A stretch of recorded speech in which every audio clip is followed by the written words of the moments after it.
Look out, y'all. We have our cutlery at the ready, and we are prepared to tell you about the best restaurants in Disney World for 2026.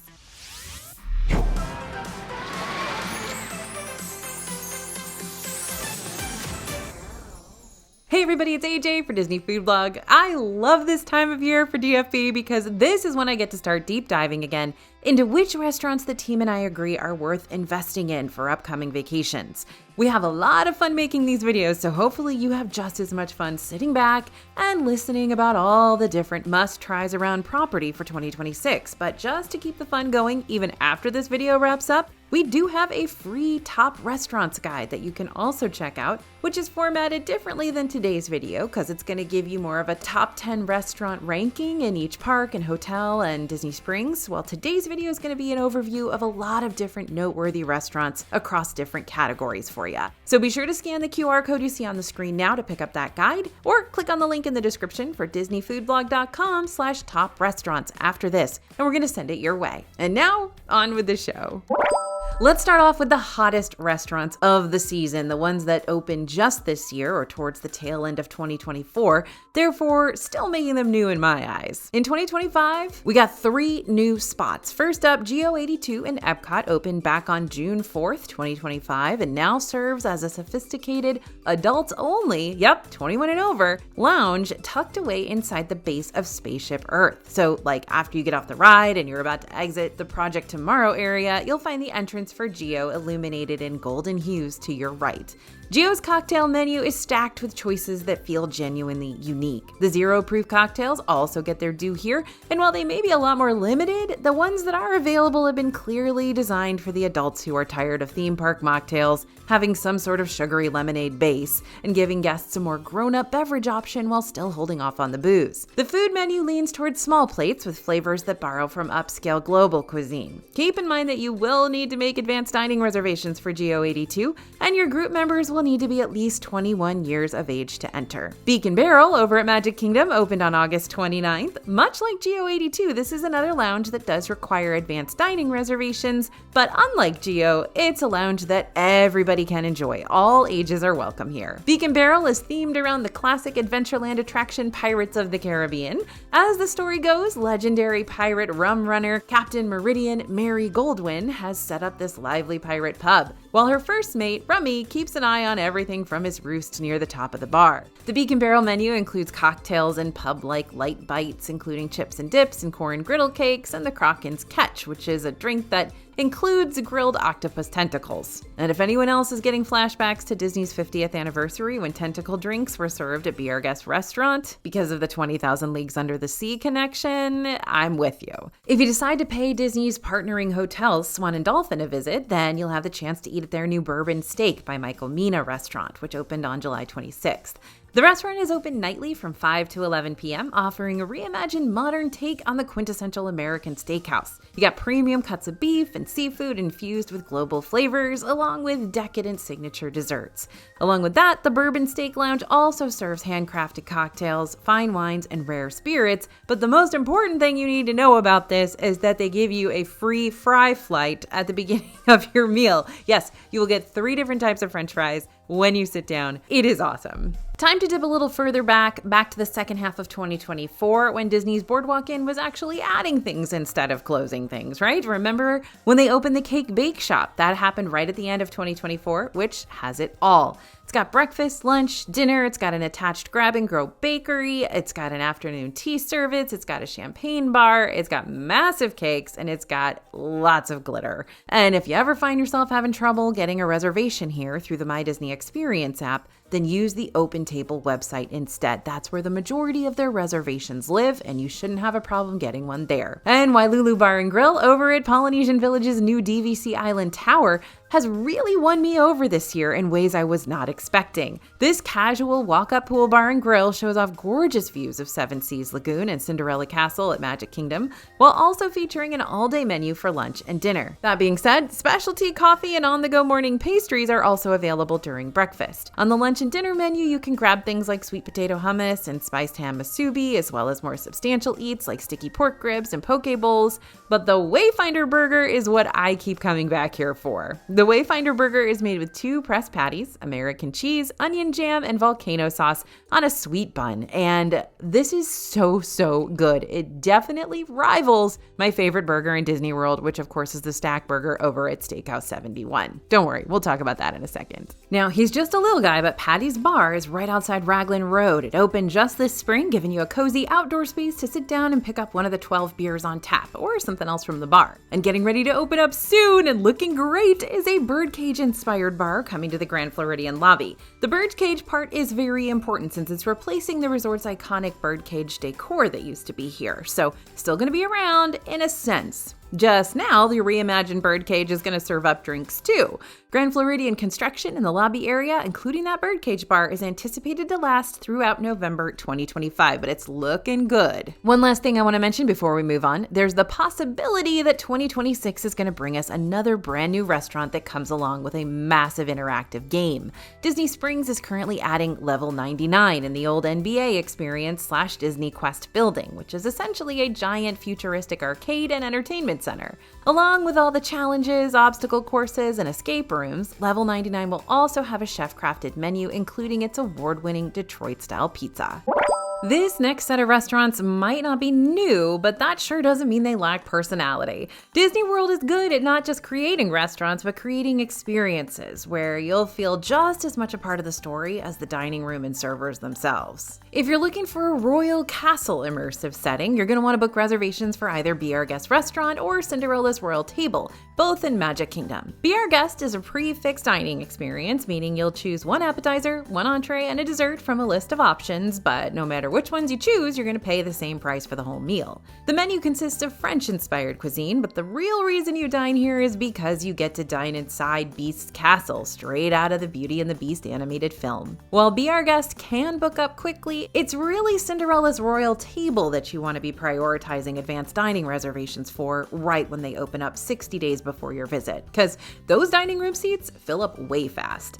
Cinderella's Royal Table is the Magic Kingdom's most popular restaurant, but it's also the most expensive of the bunch. We're talking a prefix price of $74 per adult for breakfast and $88 per adult for lunch and dinner. The price and demand continues to be high for this restaurant even after all this time because it's one of the few ways you can actually go inside Cinderella Castle, besides going to Bibbidi Bobbidi Boutique or being invited by Disney to stay in the Cinderella Castle Dream Suite, which none of us are going to be able to do. It's also popular because it's a character dining experience featuring quite a few fan favorite Disney princesses. If you miss your window of opportunity to book a reservation for this place, the only other restaurant that currently offers an all-princess character meal is Akershus Royal Banquet Hall in Epcot, which is significantly easier to secure a spot for and still gives you the royal setting to dine in, just not inside Cinderella Castle. Regardless, Akershus is still a solid alternative at a slightly cheaper price point. If you thought Beacon Barrel was really neat and the way they managed to expand a classic Disney attraction storyline, you might also want to try Skipper Canteen while you're in the area too. Skipper Canteen extends the story of the Jungle Cruise attraction, but not like in a Dwayne "The Rock" Johnson live-action movie way, more in a way that provides you with an adventurous dining environment and lots of fun twists. The lore behind the restaurant is that it all started as a tropical headquarters that allowed skippers to rest before their next adventure. So I guess that gives you permission to take respite here in the middle of a hot Orlando day. The Skipper Canteen menu gets a bit more adventurous than your typical American and theme park fare, so expect to find appetizers, entrees, and desserts inspired by African, Asian, and Latin cuisine, in addition to a fun selection of specialty cocktails, beer, and wine too. When you want to feel immersed in culture, that's when you gotta go to Shikisai Sushi Izakaya in Epcot. This Japan Pavilion restaurant features a festive dining experience in a shareable izakaya style. Izakaya menus typically feature small dishes, and that's also the case here at Shikisai. The menu includes items like sushi and teppen, as well as an open sushi bar and grill. Or if you really feel like going all out with your group, you can get that massive $300 sushi boat, which holds enough sushi and sashimi to feed 4 to 6 people. And be on the lookout for brand new items featured throughout the year, since the menu tends to change and represent different Japanese seasonal festivals. Now, over in Epcot's Germany Pavilion, you've got Beer Garden, which is a German buffet where you can celebrate Oktoberfest all year long, all while enjoying the lively entertainment within its wide-open dining room. And San Helen Restaurante over in Epcot's Mexico Pavilion is the restaurant that's actually inside the Mexico Pyramid, tucked away next to the Grand Fiesta Tour boat ride. The restaurant also serves a number of signature drinks, some of which can also be found at La Cava del Tequila, which we're going to talk about a little bit later. Epcot can also immerse you in space culture too, Space 220 is a futuristic restaurant that'll take you on a dining adventure 220 miles above Epcot. For lunch and dinner, you'll choose from a multi-course prix-fixe menu with 2 courses for lunch and 3 for dinner. But if you don't want to pay $55 for lunch or $79 for dinner, I'd recommend making reservations for the Space 220 lounge or checking to see if there's walk-up availability for the bar, since you'll get an a la carte menu of limited space bites to choose from instead of having to pay the prix-fixe price. So you'll still get the whole immersive experience, minus the really, really expensive price point. Speaking of space culture and creative drinks that are both alcoholic and non, Oga's Cantina over in Hollywood Studios is a spaceport bar found in Star Wars Galaxy's Edge, where you can sip on a bubbling brew and listen to beats provided by a DJ droid. We, of course, are always going to recommend the Fuzzy Tauntaun, and don't be weirded out when it totally makes your lips go numb. For a step back in time, back to the 50s at least, Hollywood Studios has 2 really fun time capsule-style restaurants. 50s Primetime Cafe is a restaurant that serves home-cooked style meals in a setting that makes you feel like you just stepped into the TV set of a 1950s family sitcom. This place is adorned with wallpaper, TVs, retro couches, shelves filled with knickknacks, and servers who like to call themselves your cousins, who are known for cracking jokes and teasing you for not eating your vegetables, and continually keeping you on your toes all meal long while also keeping your elbows off the table. Then over at Sci-Fi Dine-In Restaurant, day automatically turns to night, kind of like at San Helen and Beer Garden, but instead of this one being set in a night market, it's set in a retro drive-in movie parking lot where you can eat your diner-style burgers and milkshakes in a convertible car while watching cartoons and cheesy black and white sci-fi movie trailers. Similar to Beacon Barrel, Trader Sam's Grog Grotto over at Polynesian Village Resort is a small, secluded bar with a big interactive personality. Depending on what drinks you order is going to determine what special effects and zany antics trigger throughout the room. It's a whole lot of fun here, and there are a variety of bites to choose from too, but make sure to put your name on that walk-up wait list pronto, like right when the lounge opens at 3 p.m., because you might have to settle for Trader Sam's Tiki Terrace, which is the outdoor portion of the lounge that's still fun and has the same menu, but no immersive, very cool elements constantly keeping you entertained. And if you're looking for a good old dinner theater experience where there's the possibility you might get called on stage for your big Disney acting debut, Hoop-Dee-Doo Musical Review over at Fort Wilderness is the place to be. Hoop-Dee-Doo takes place in a huge barn where you'll be able to watch musical numbers, dance routines, and funny gags happen throughout the night, all while you chow down on an endless family-style meal of American favorites like fried chicken and smoked barbecue pork ribs, seasonal veggies and salad, baked beans, fresh baked cornbread, it's really, really good, and the incredible, inimitable strawberry shortcake. Not to mention, if you're 21 and over, this is the only place on Disney property that also offers unlimited draft beer, wine, and sangria, as well as unlimited soft drinks for all ages. Is it good beer, wine, and sangria? Maybe not, but it is unlimited. Character dining in Disney World gives you the chance to eat a bunch of food while meeting some of your favorite Disney characters in the process. The only issue with that is sometimes it feels like you gotta sacrifice the food quality to get that one-on-one character interaction. But that's not the case with all of Disney's character dining experiences. In fact, there are some that I'd consider to be my all-time favorite restaurants across the whole of Disney property. So that's why you tune into us, right? Right. Tusker House over in Animal Kingdom is one of the best examples I can give you when it comes to character dining that's fun and delicious, both. The buffet items served during breakfast, lunch, and dinner are flavorful and interesting, combining both American and African-inspired cuisine. And during your meal, characters like Donald Duck and Mickey and Goofy and Daisy are going to come around to meet and greet, all dressed up in their safari best, which is super cute. For endless family-style eats, Garden Grill over in Epcot earns itself a gold star in the character dining category. Garden Grill lives on the second story of the Land Pavilion, the same building where you'll find Soarin' and Living with the Land on the first floor. And during your meal, the whole dining room slowly rotates so you can get new views of the murals and areas of Living with the Land happening directly below you. Now don't stress out too much about the spinning if you're someone who gets queasy. The dining room rotates so slowly you probably won't even notice it. So you should be able to walk around and eat your meal without any issues. Heads up and quick tip here though, when you pass the farmhouse, look into the window that you can only see from Garden Grill. That is a particular bedroom that was created to look just like Walt's bedroom when he was a kid. I love that little tip. Very few people know about it, but now you do. Now, when you're not busy eyeballing the change of scenery, Chip and Dale, Mickey, and Pluto will come to your table to say hi. Probably more than once per visit because it's a very small restaurant, which means they're kind of just twiddling their thumbs hoping to find someone else to talk to. And as far as the food here is concerned, there are 2 all-you-care-to-enjoy platters to choose from. The standard Harvest Feast has cornbread, backyard grilled steak, rotisserie roasted turkey, and mac and cheese with little goldfish crackers usually sprinkled on top, while the plant-based Harvest Feast has plant-based smoked sausage, pulled pork with southern barbecue sauce, and a farmer's seasonal crumble with plant-based vanilla ice cream. For less endless eats and more of a free-fix dining experience, Topolino's Terrace at the Riviera Resort has character dining during breakfast only. Topolino's has a light Italian theme with elegant decor and impressive chandeliers, and while this place is more of an elevated/sophisticated dining experience for dinner, the breakfast character dining experience, called Breakfast a la Art, stays true to the artistic theming featured throughout the whole hotel, since Mickey, Minnie, Donald, and Daisy will be all dressed up in their artsy attire. And since art is apparently a big deal in the character dining world, let's check out Storybook Dining at Artist Point with Snow White over in Wilderness Lodge next. Opposite of Topolino's, Artist Point is a character dining experience that's only open during dinner and takes place in a room filled with big trees and twinkling lights and 2 out of 7 hardworking dwarfs. Here, you're going to be able to meet Snow White, Dopey, and Grumpy at your table, but toward the end of your meal, you'll be invited to meet the evil queen at her designated photo spot. Again, Artist Point is a prix-fixe meal where you can pick an appetizer, entree, and dessert, but no matter which options you choose, all the items are delightfully on theme and presented in a way that brings the story of Snow White to life in culinary fashion. You're gonna like all of them, but you should still get the prime rib.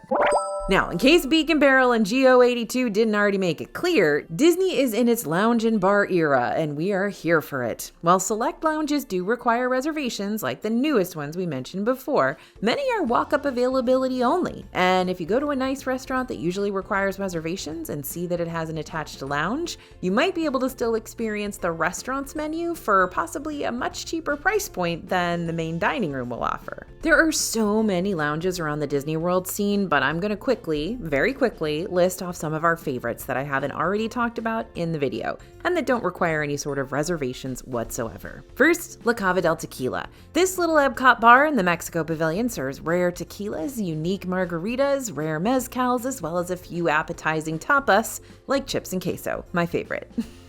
Over at Nomad Lounge in Animal Kingdom, you're going to be able to order handcrafted cocktails as well as non-alcoholic specialty drinks and small plates like the Tiffin's bread service and those amazing churros, which happen to be gluten-free. I hope you guys who watch all our videos are keeping count of how many times I mentioned Nomad Lounge. We're probably like 652 right now, right? Or more. Okay, Hollywood Brown Derby, that's at Hollywood Studios. The lounge is literally attached to the Hollywood Brown Derby restaurant. How many times can I say Hollywood? There's a full bar outside where you can walk up and order from a full drink menu with boozy and non-boozy drinks. Plus, there's a full list of appetizers, entrees, and quote-unquote enhancements, which is what Disney calls extra stuff that you have to pay a lot for, including things like charcuterie boards, filet mignon, and the famous Cobb salad of theirs. Sanaa Lounge is a cozy spot just inside the entrance to the main Sanaa table service restaurant featured at Animal Kingdom Lodge on the Kidani Village side. This is a place with dim lighting and cozy banquettes where you can enjoy specialty beverages, wine flights, and signature appetizers, including Sanaa's Indian-style bread service. Now, the California Grilled Bar is a great way to experience the much-loved signature restaurant inside the Contemporary Resort and the Magic Kingdom fireworks view out on its private patio without a reservation. You'll still be able to enjoy a drink, fresh sushi, flatbread, or anything else from California Grill's full menu without paying the signature prix-fixe dinner prices for it. The Steakhouse 71 Lounge, also in the Contemporary Resort, features its own unique menu of small plates and drinks that you can swing by and order even without a Steakhouse 71 reservation. Lounge bites include items like PB&J chicken wings, the bacon and eggs appetizer, and that ultra cheesy stack burger. We love it. You're going to find Dahlia Lounge in the Grandestino tower at Coronado Springs Resort, right up next to Toledo Tapas Steak and Seafood. Dahlia serves tapas, specialty cocktails crafted by mixologists, and Spanish cavas spotlighted on the wine list. This place is beautiful. If you haven't been in here, please try to get there as soon as you can. Three Bridges Bar and Grill, also a lounge in Coronado Springs. It serves upscale Spanish-inspired bar food like queso and braised pork tacos and other shared plates and burgers. And then there's the beverage menu, which features specialty cocktails and great sangrias that can be ordered by the pitcher. Note that this place is outdoors. It's covered, but it's outdoors. So if it's unbelievably hot, or there's super inclement weather, you're going to avoid this spot. Enchanted Rose Lounge is over at the Grand Floridian. This is inspired by the live-action Beauty and the Beast film. You remember the one with Emma Watson. This is a standalone lounge where you can order gourmet bites like seasonal flatbreads and house-made truffle fries, as well as a variety of grand cocktails, featured martinis, and non-alcoholic teas and coffees too. Citrico's Lounge is located on the outskirts of the Citrico's restaurant inside Grand Floridian Resort, and while there's not a ton of space for the lounge beyond a few seated areas and a nearby marble-top bar, the dining menu here is robust, sporting first-course dishes, entrees, and a few enhancements. There are also two beverage menus to choose from. One features specialty cocktails, zero-proof cocktails, hard ciders, and beer, and the other one is a full wine and champagne library. Geyser Point Bar and Grill, located near the Copper Creek Springs Pool at Wilderness Lodge, offers open-air yet shaded dining, a fireplace for cool evenings, and waterfront views, all in a rustic, cozy setting. The featured cocktail list at the lounge portion of this place has beverages unique to Geyser Point that specifically feature spirits from Northwest distilleries to keep with the theming of the resort. You'll also be able to order appetizers like cheese and charcuterie boards and full entrees like the popular bison cheeseburger. Located right next to Yachtsman Steakhouse at Yacht Club Resort, one of my very long-time favorites, the Cruise Cup Lounge, is a great place to get a bite and drink in a nice, relaxing atmosphere. In addition to specialty cocktails and a full bar, there's also a food menu served during the evening hours, which is where you're going to find my glorious prime rib sliders. Oh, and there's also a glass window here where you'll be able to peek inside the steakhouse kitchen. Nestled next to Tutto Italia Ristorante and Epcot's Italy Pavilion, Tutto Gusto is a cozy 96-seat bar that looks like an Italian wine cellar. Not only does this spot have 200 plus types of Italian wines for you to choose from, but it's also got several quality small plates or antipasti to pair along with whatever bottle you choose. And Wine Bar George, of course, has hundreds of different wines for you to choose from, and if that overwhelms you, don't sweat it. The servers here are trained to help find the perfect wine for you, even if you have no idea about anything about wine. So just tell them your flavor preferences and they'll introduce you to possibly your new favorite thing. The food here ranges from small plates like hummus and crispy mac and cheese bites to charcuterie boards and family-style plates. Seating is both indoors and outdoors, but outdoors can be a preferred option, especially if it's nice and cool in Orlando, because you can people watch from that upstairs balcony area, which is a show in and of itself. Chef Art Smith's Homecoming at Disney Springs is already one of our favorite spots to grab good old Southern comfort food, like Art's famous fried chicken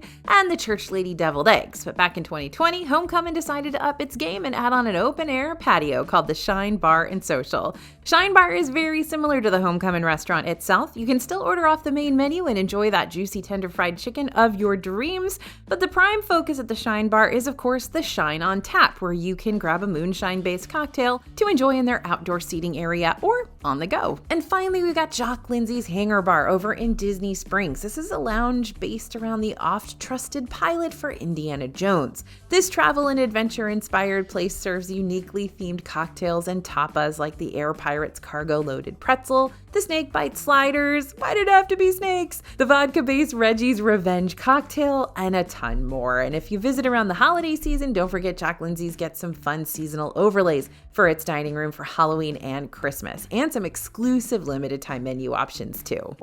Listen, it's hard to shout out all the restaurants we want to shout out in every single DFB video. After all, Disney's got hundreds of restaurants, and we've only got so much time in our videos. But since the DFB team and I have been working on updating the DFB guide to Walt Disney World dining lately, which does what I can never do in these videos and goes in depth talking about every single restaurant and snack stand and lounge in all of Disney World, I came across these particular restaurants in the editing process and thought, it's been a while since we really talked about these gems, and that needs to be fixed ASAP. So here are some hidden gems for you that we definitely want you to consider. First up, Boma, over at Animal Kingdom Lodge. This is a buffet-style restaurant open for breakfast, lunch, and dinner. Now, longtime fans of Disney World and DFB know that Boma isn't a hidden gem. It's not under the radar. We love it. But it is way all the way over there in Animal Kingdom Lodge. So a lot of folks who maybe haven't had a bajillion experiences at Disney World don't even know it's there, and they need to. Lunch and dinner here serve lots of African and American-inspired items like pita with dipping sauces, peanut and coconut rice, Durban chicken, tamarind barbecue ribs, and those incredible seasonal soups. So many soups, all so delicious. But Boma also has one of our favorite breakfast spreads, property-wide. They've got morning options like Simba waffles, turkey babouti, omelets, deviled eggs with smoked salmon, scrambled eggs with spinach and feta and tomato, and complimentary bottomless pog juice, which is passion fruit orange and guava juice, if you're not familiar with that little bit of Disney lingo. Now, one thing you absolutely need to try at Boma, because it's very divisive, you may love it, you may hate it, but it's worth a try, are those zebra domes. Those are some incredible desserts, and everybody needs to try them at least once. And let me know in the comments what you think, please, because I kind of go back and forth on them, not gonna lie. Okay. And I know Ohana gets a lot of attention over at Polynesian Village Resort, but we've had a few experiences at this tropical, all-you-care-to-enjoy restaurant lately that just haven't really wowed us like it's done in the past. And I know some of you have had that experience too. That being said, this is the perfect time to give some other restaurants around Polynesian Village Resort their chance to shine for a change. I already talked your ear off about the new Wailulu Bar and Grill earlier, and you know about Trader Sam's Grog Grotto already, but right next to Ohana, you can pull up a chair at the attached Tambu Lounge, which, yes, I should have added to the bar and lounge section earlier, but I wanted to talk about it here. Tambu Lounge has a variety of fun drinks on offer, like the Lapu Lapu served in that pineapple. It's always the first drink I get when I get to Disney World. And the back scratcher that comes with a legit wooden back scratcher. Why? Couldn't tell you. Plus, you can order a variety of bites that come straight from the Ohana kitchen, including off-menu items like the Ohana noodles and the Ohana bread pudding. Now, I recently ate at Kona Cafe for the first time in a while, and y'all know what? I really enjoyed it. In fact, I can't stop thinking about the incredible stir fry I had there. I don't know why. It was so good. Anyway, Kona Cafe just got a big makeover not too long ago to modernize it a little bit, although you're still eating in a hotel dining room. Like, it's very clearly like a hotel dining room. But anyway, it's cute, it's fine, but I was really impressed by that stir fry. So the menu here features stuff like sushi rolls and poke bowls and banh mi sandwiches. And if you're here for breakfast, you'll actually get a pretty unique assortment of stuff beyond your typical bacon and eggs, like the macadamia nut pancakes. Those are incredible. Some people come here just for those. The Tonga toast, also incredible, although you can get it cheaper down at Captain Cook's. And a little something called a loco moco made with eggs, chorizo gravy, hamburger patty, rice, and pico de gallo. Now, don't be overlooking Captain Cook's, which I just mentioned. That's the quick service here, and this is one of the more unique quick service restaurants inside the Disney resorts. It serves island favorites like Pan Asian noodles and Thai coconut meatballs and pulled pork nachos. Those are incredible. And a Hawaiian flatbread. Or if you come here for breakfast, you can get the same sort of Tonga toast you can get from Kona Cafe. Like I said, only way cheaper, since the version at Captain Cook's doesn't come topped with the same strawberry compote, which I personally don't miss when I order it at Captain Cook's and get a couple of bucks off of it. Maybe you'll feel differently, but I don't. All right, fine. You want me to talk about the food at Caribbean Beach? I'll talk about it. It's getting better. Actually, it's getting way better. So much so that we're going to go ahead and slap Sebastian's Bistro on this hidden gem list to give that restaurant a pat on the back for most improved. And that's something you can always expect from us here at DFB Guide. We're going to go to all the restaurants every year, maybe a couple or 3 times a year, to make sure we're giving you the best review. And even if we didn't like it before, if it gets better, we're going to tell you it got better. We're going to tell you to go there. Anyway, that's kind of what's happened with Sebastian's Bistro here. The vibe in this little hotel restaurant is Caribbean, but not like overly tropical, if that makes sense. The colors are mostly neutrals and creams and whites with pops of color from the artwork. The menu's prefix right now, so you'll receive starters, one Taste of the Caribbean entree of your choice, and the house-made coconut that pineapple bread pudding for dessert, which was created by the same chef that created the famous Ohana bread pudding, which is of course impeccable, and there's absolutely nothing that I can fault about it. Same thing with this bread pudding. Now, Sebastian's is going to give you the cheapest prix-fixe dining on property, ladies and gentlemen. $39 per adult. $39. Unfortunately, it's hard to find that at the grocery store nowadays. And let's not leave out Banana Cabana next door. This is another bar I could have added to the bar and lounge section, but look, Disney just has a lot of lounges and bars, okay? And if your whole vibe is steel drums and palm trees and Mai Tais and hammocks, then Banana Cabana is your place. Since this is a pool bar, you can always walk up and order a tropical drink to go, or you can choose to stick around, order a drink, and get some Caribbean-inspired food like a Cuban sandwich or the coconut shrimp or the grilled chicken wings with your choice of topping, either mango barbecue, guava buffalo, or Jamaican jerk, and of course you can get that incredible bread pudding here as well. Now, we've got more hidden gem Disney World restaurants where that came from, so don't forget to check out dfbstore.com. Pick up the DFB Guide to Walt Disney World Dining. I swear, you will not regret it. It is such a good resource. It's got everything in it, stem to stern, everything Disney World dining and more. I hope you love it. We spend a lot of time on that book. So anyway, head over to dfbstore.com, pick up the guide, put in YouTube as a discount code so you get some money off. And remember, it's 100% guaranteed. If you hate it, that's fine. Just tell us. You can keep the book and we'll give you your money back.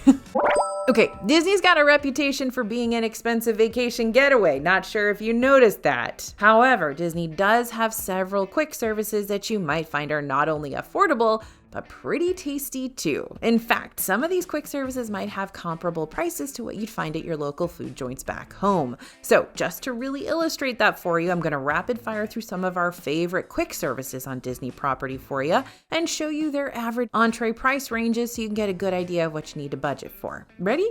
Okay, Les Halles Boulangerie Patisserie. This is a charming little bakery tucked into the back of Epcot's France Pavilion, serving up stuff like decadent pastries and fresh sandwiches and quiches and cozy soups and bread bowls. Price range here for sandwiches and specialty items specifically is about $6 to $12. Regal Eagle Smokehouse, another fast casual restaurant in Epcot that celebrates the well-known regions of American barbecue while also serving up craft brews on tap. This is one place that I personally go in Disney World on the reg. I absolutely adore this restaurant. Price ranges $13 to $19. Be sure to try all the sauces. Don't be shy. It's self-serve sauce, my friends. All you care to eat. Columbia Harbor House gives you the chance to enjoy New England-inspired surf and turf over at Magic Kingdom's Liberty Square. Again, don't forget the Hush Puppies. Price ranges $11 to $19. Flame Tree Barbecue is another popular counter service spot in Animal Kingdom featuring barbecue classics along with my birthday fries, which are French fries with pulled pork and plastic cheese. And I try to order them anytime I'm in the park on my birthday because I am not one to break tradition, my friends.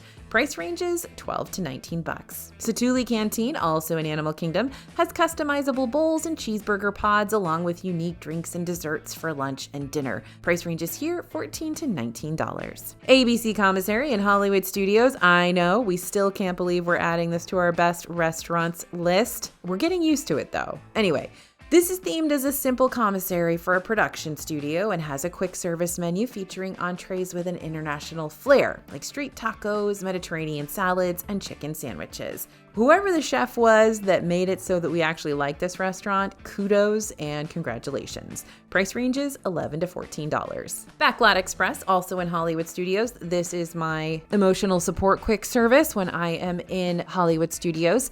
Has classic counter service entrees like burgers and sandwiches and salads, and of course my favorite chicken strips with a side of plastic cheese sauce for $1 more. This is also where you're going to find the controversial Wookiee oatmeal cookie sandwich and maybe a few other Star Wars themed desserts and drinks too. Price ranges $11 to $16. Woody's Lunchbox keeps us in Hollywood Studios for a little bit longer. This Toy Story themed counter service window serves fun twists on American dishes, including a barbecue brisket melt, tachos, those are tater tot nachos, and seasonal lunchbox tarts, which are basically fancy Pop-Tarts with not enough filling and too much crust. Price ranges $11 to $14. Earl's Sandwich brings us over to the Disney Springs shopping district with its variety of reasonably priced hot and cold cold sandwiches and smoothies and lemonade and prepared grab-and-go items. Price ranges $9 to $15. The Polite Pig at Disney Springs features Michelin-recognized modern barbecue and a variety of wood-fired, smoked, and grilled items. Plus, all drinks are served on tap, and a few of the limited-time drinks might even come with a special little rubber animal guy on top. Price ranges are $18 to $22, plus a $44 option if you get the butcher board that serves too. Also, don't forget, this is where you're going to find the Bourbon Bar. And Morimoto Asia Street Food, also at Disney Springs, gives you the chance to try some of Iron Chef Masaharu Morimoto's Pan-Asian cuisine.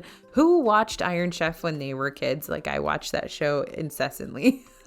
Anyway, similar to what you'll find featured at the Morimoto Asia signature restaurant, it's a lot of the same food, just in a quick counter service setting and way cheaper. Price ranges $5 to $18.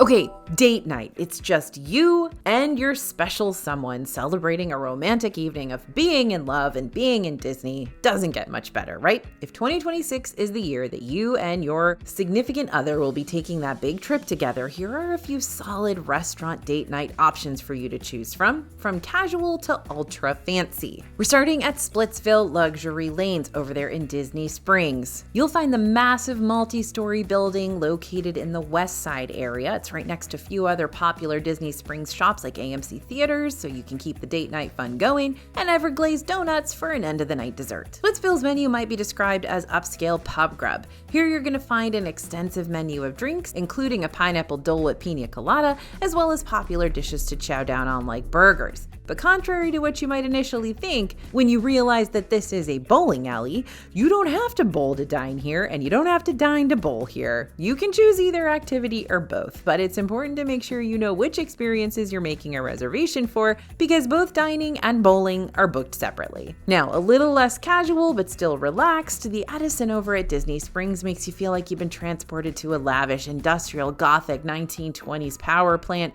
with a menu featuring classic American food presented in modern ways. But really, the Addison is most well known for its drink options. You can grab an old-timey soda, a non-alcoholic beverage, or a high roller cocktail.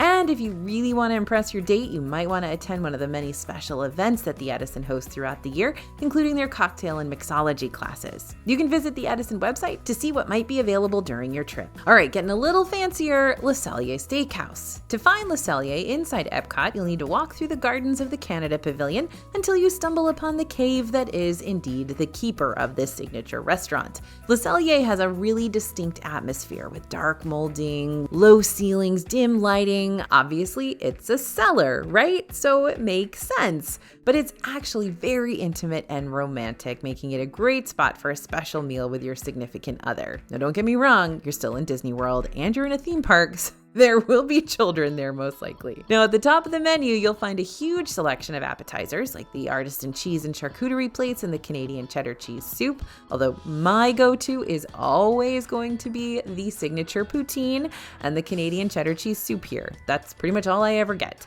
But when it comes to entrees, the steakhouse cuts really aim to impress here, and don't feel like you're just ordering some rinky-dink overcooked steak inside a theme park. These come out juicy and flavorful, slightly charred on the outside and cooked just the way you requested. And since this is Canada we're talking about here, there's also a selection of poutines you can order. Again, the signature poutine is my go-to, so definitely when in Canada, order the poutine. Now we've made it to ultra fancy, right? Victoria and Albert's. There is so much to talk about when it comes to V&As, but here's the quick version for time's sake. The Grand Floridian signature dining experience is truly the place for the luxurious meal of your dreams. But don't just take my word for it. This restaurant has actually received a AAA 5-diamond rating and a Michelin star. Dinner is served via multiple courses over the course of a few hours, and how your meal plays out will be determined by where you sit. The dining room, the Queen Victoria room, or the chef's table. Each room has its own menu ranging from 7 to 10 courses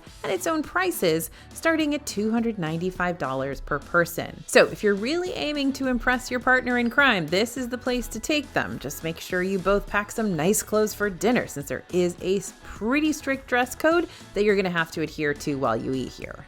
And we have finally made it to brunch. This is one of my favorite parts of this video because it features some of my very favorite restaurants in all of Disney World. Several of the Disney Springs restaurants have specialty weekend brunch offerings that you might like even more than the main entrees available throughout the week, but I will say that every single solitary one of these restaurants is awesome to eat at no matter what time of the week you go. They just happen to be in our brunch section, but I love them all the time. We're going to start with Raglan Road.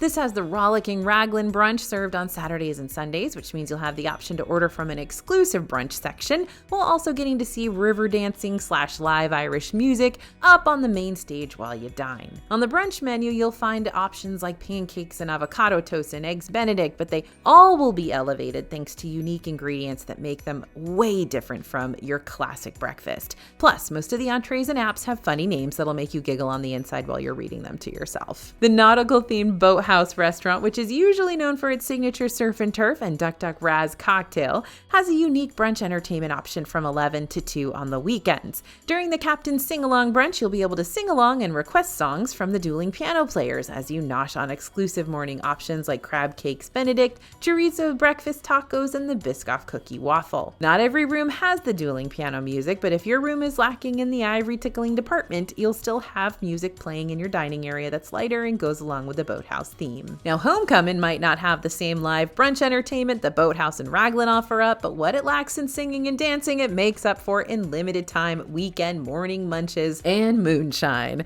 Brunch options include good old Southern specialties like fried chicken and donuts, short rib hash, and a heaping biscuits and gravy plate. This place is just one of the best, and it's very hard to book a reservation for.